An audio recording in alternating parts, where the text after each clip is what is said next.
السلام عليكم. سأفتتح هذا الفيديو بالحديث النبوي الشريف: من تشابه بقوم فهو منهم.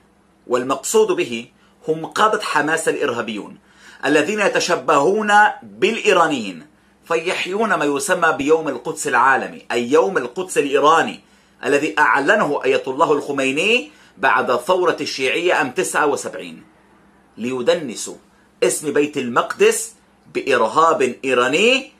الشريعة الإسلامية والسنة النبوية بريئتان منه، فبأي بدعة مذمومة تأتون وبأي حق تتبعون إرهاب إيران اتباعا أعمى لصبغ المنطقة بصبغة نظام إيراني محدود؟ قادة حماس، أنتم تتشبهون بملال إيران وأمثاله من حزب الله وغيرهم. أنتم متشيعون رسميا وفق الحديث النبوي الشريف وعلى أسس النظام الإيراني.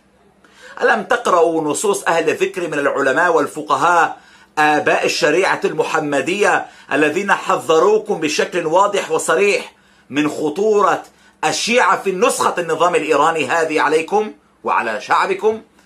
إذ قال مجدد الدعوة السلفية الإمام محمد بن عبد الوهاب عن خطورة أهل البدعة على الدين الإسلامي، فقال: فانظر إلى كلام هذا الملحد تجده من كلام الرافضة، فأولئك أشد ضررا على الدين من اليهود والنصارى.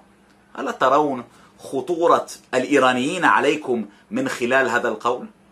فتنهلون بشتم ولعنة على من ينصحكم ويهديكم بينما هو من غير دينكم، وأقصد أنا،